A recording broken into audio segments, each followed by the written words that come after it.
Hello, आज मी evolution हे explain करणार आहे. तर इव्होल्यूशन म्हणजे काय तर उत्क्रांती म्हणजे सजीवांमध्ये जेव्हा सावकाश बदल होतात त्याला आपण उत्क्रांती असे म्हणतो. Can you recall what is a function of appendix of our digestive system? आपल्या अपेंडिक्सच्या डायजेस्टिव्ह सिस्टीममध्ये काय कार्य आहे?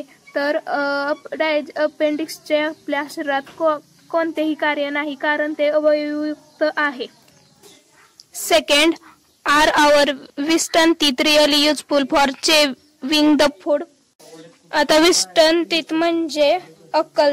ती आपल्याला लहान वयात येत नाही, ती 40 ते 45 वयानंतर येते. तर तिथे काय विचारले आहे, अक्कलदाढ आपल्याला युजफुल असते का? तर नाही, अक्कलदाढ आपल्याला युजफुल नसते. आपण त्याशिवाय सुद्धा अन्न चावू शकतो. Third, why did the huge animal like dinosaur become extinct? म्हणजे डायनोसॉर आपल्याला आता का पाहायला मिळत नाहीत? कारण ते आता नामशेष व्हायला लागले आहेत. कारण त्यांना वातावरणातील बदल होत असल्याने त्या अशा विविध समस्यांना त्यांना जुळवून घेत येत नाही. Fourth, why are many species of animals and birds getting extinct? पक्षी किंवा प्राणी का नामशेष व्हायला लागले आहेत? तर त्यांना अन्न मिळत नसेल किंवा पोल्युशन, वातावरण यासारख्या समस्यांशी त्यांना ऍडजस्ट करता येत नसेल, यामुळे ते नामशेष व्हायला लागले आहेत. Let's start. Evolution is the gradual change occur in living organism over a long duration. Evolution हे ग्रॅज्युअल चेंज म्हणजे सावकाश गतीने होणारे चेंज आहे, जो लिव्हिंग ऑर्गॅनिझम मध्ये होता आणि तो होण्यासाठी खूप वेळ लागतो. This is the very slow going process through which development of organism is achieved. ही एक संत गतीने होणारी प्रक्रिया आहे, ज्यामुळे ऑर्गॅनिझम मध्ये डेव्हलपमेंट होत असते. All the stages in change occur in various components ranging from stars and planets in space to the biosphere present on the earth should be included in the study of evolution. म्हणजे आता हे evolution प्रत्येक स्तरावर होत असते. Formation of new species due to change in specific characters of several generation of living organism as the response to natural selection is called evolution. एखादी प्रजाती तयार होते तर ती आधीच्या प्रजातीच्या बदलातून तयार होते, यालाच आपण इव्होल्यूशन असेही म्हणतो. 3.5 billion years ago life had been non existent on the earth. 3.5 crore वर्षाच्या आधी पृथ्वीवर कोणतेच सजीव नव्हते. At the beginning, there may have been only simple element in the oceans on the earth, and simple type of organic and inorganic compound may have been formed from those. जेव्हा आपली पृथ्वी तयार झाली तेव्हा सुरुवातीला ती धुळीकण अशा अनेक कणांनी तयार झाली असावी, आणि त्यात ऑर्गॅनिक आणि इनऑर्गॅनिक कंपाऊंड तयार झाले. Complex compounds like proteins and nucleic acid may have formed over a long period from those simple components.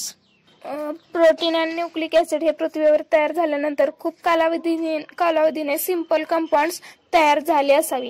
First primitive type of cell may have been formed from the mixture of different type of organic and inorganic compounds. अशा वेगवेगळ्या प्रकारच्या organic आणि inorganic पदार्थाच्या मिश्रणातून मूळ स्वरूपाच्या प्राचीन पेशी तयार झाल्या. Number of those cells may have increased at the cost surrounding chemicals. आजूबाजूच्या रसायनांचे भक्षण करून त्याच्या सेलची पण संख्या वाढू लागली.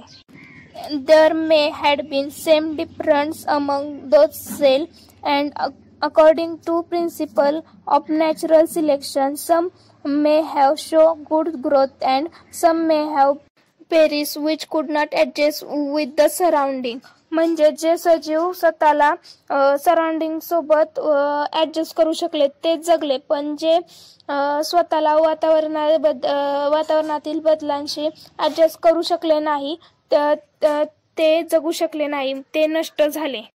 At present, score of species of plant and animal with huge diversity regarding space and complexity are present on the. आत्ताच्या काळात खूप सारे स्पेसीस प्रजाती आहेत वनस्पतींच्या, प्राण्यांच्या आज पृथ्वीवर आहेत आणि त्यांच्यात आकार आणि कॉम्प्लेक्सिटी विविधता आहे. Animal diversity ranges from unicellular amoeba and paramecium to the man-giant whale.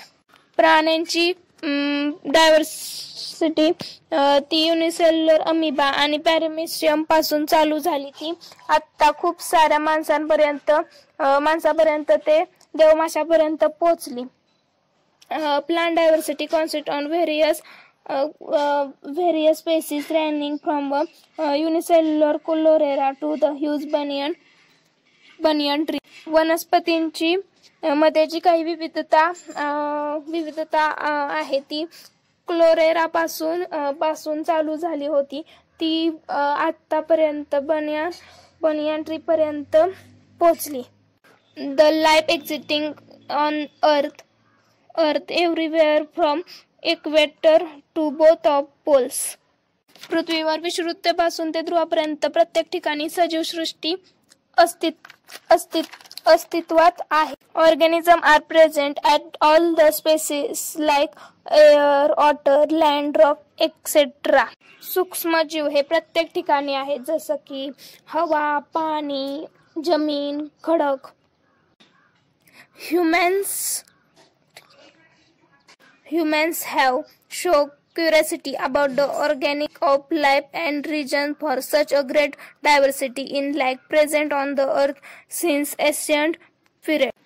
प्राचीन काळापासून मानवाला या पृथ्वीचा उगम कसा झाला, याच्यात काय विविधता, कोठे विविधता आहे याबद्दल उत्सुकता आहे. Different theories about the organic and evolution of life have been proposed till today, of which theory of gradual development of living organism is accepted. सजीवांचा उगम आणि विकास यावर विविध थेरी आहेत. त्यातील आज आपण सजीवांची उत्क्रांती हे पाहणार आहोत.